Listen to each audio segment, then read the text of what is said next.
صلی اللہ تعالیٰ علیہ وسلم ارشاد فرماتے ہیں کہ جو بندہ سوال سے بچنا چاہے گا، ارادہ کرے گا اللہ میں نے کسی سے نہیں مانگنا، فرمایا جو سوال سے بچنا چاہے گا رب اسے سوال سے بچا لے گا، اور جو لوگوں سے بے نیاز ہونا چاہے گا کہے گا یا اللہ مجھے دنیا داروں کا محتاج نہ بنا،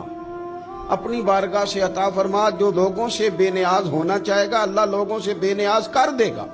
اور فرمایا جو صبر کا ارادہ کرے گا اللہ اسے صبر کی توفیق بھی عطا فرما دے گا۔ ارادہ تو کرے،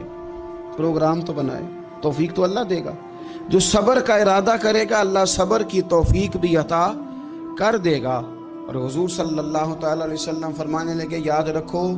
کسی بندے کو جو بہترین تحفہ دیا گیا ہے نا، اگر کسی کو کوئی بہترین عطیہ ملا ہے تو پھر اللہ تعالیٰ نے اسے صبر عطا فرمایا ہے۔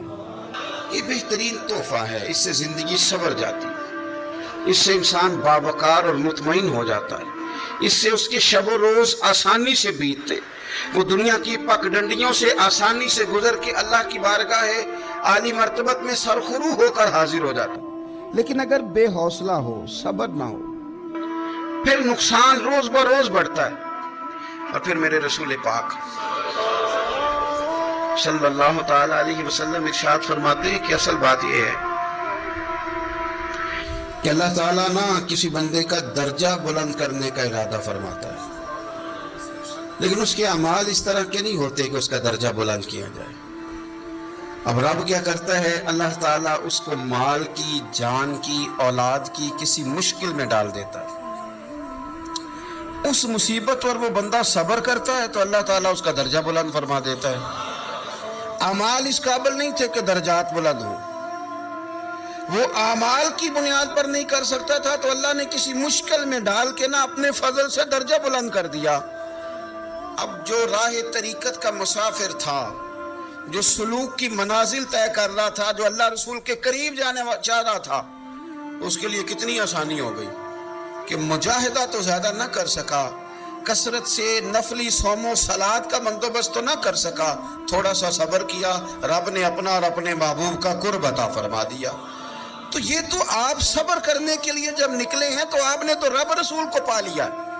یہ صبر تو وہ والا سفر ہے جس کی جو منزل ہے وہ اللہ رسول کا قرب ہے۔ ہم لوگ تھوڑی تھوڑی باتوں میں حوصلہ ہار جاتے ہیں، صبر چھوڑ جاتے ہیں، پریشانی بڑھ جاتی ہے، پتہ نہیں ایسے محسوس ہوتا ہے کہ جیسے یہی بندہ دنیا کا سب سے دکھی بندہ ہے۔ تو ایک تو یہ کہ ذاتی حیثیت سے صبر کرے، ایک یہ کہ پھر دشمن کا جب مقابلہ ہو، آمن نصبرو و صابرو، آپ کا جب مقابلہ سامنے کسی کے ساتھ ہو تو پھر تیر، تلواریں، اسلحہ، بندوقیں یہ نہیں زیادہ لڑتی، میدانوں میں حوصلے لڑتے، میدانوں میں صبر لڑتا ہے، میدانوں کے اندر توانائیاں لڑتی ہیں۔ میدان کربلا کے اندر کوئی مقابلہ نہیں تھا تیر کا تیر کے ساتھ، تلوار کا تلوار کے ساتھ کوئی مقابلہ نہیں تھا۔ میدان کربلا کے اندر ظلم کا صبر سے مقابلہ تھا۔ فتح کے ڈنکے یزید نے بجائے تھے، جشن ابن زیاد نے منایا تھا، لیکن قیامت تک اللہ نے جو فتح عطا فرمائی ہے تو وہ حسین ابن علی کے صبر کو عطا فرمائی،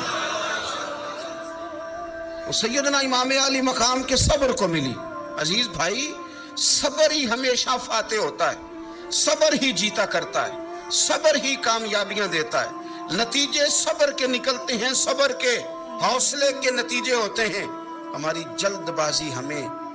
شکست خوردہ کر دے گی، ہمارا حوصلہ نہ ہونا ہمیں ہرا دے گا، ہم کمزور پڑ جائیں گے اگر ہم بے حوصلہ ہو جائیں گے۔ سنو میرے نبی پاک علیہ السلام نے تربیت کی، حضور اپنی امت کو درس دیتے ہیں، حضور فرماتے ہیں پہلے تو کوشش نہ کرو کہ تمہاری دشمن سے لڑائی ہو، اس چکر میں ہی نہ پڑو کہ لڑائی ہو۔ مسلمان امن والے ہیں، یہ پرامن لوگ ہیں، یہ امن پسند ہیں، یہ داعیے امن ہیں، یہ معاشرے میں مومن ہونا امن کی علامت ہے۔ فرمایا پہلے تو یہ پروگرام ہی نہ بناؤ کہ تمہاری لڑائی ہو، اور فرمایا پھر اگر ہو جائے نا تو پھر صبر کے ساتھ مقابلہ کرو، پھر ڈٹ کے مقابلہ کرو، اور پھر یاد رکھو کہ یہ جو جنت ہے یہ تلواروں کے سائے میں ہے،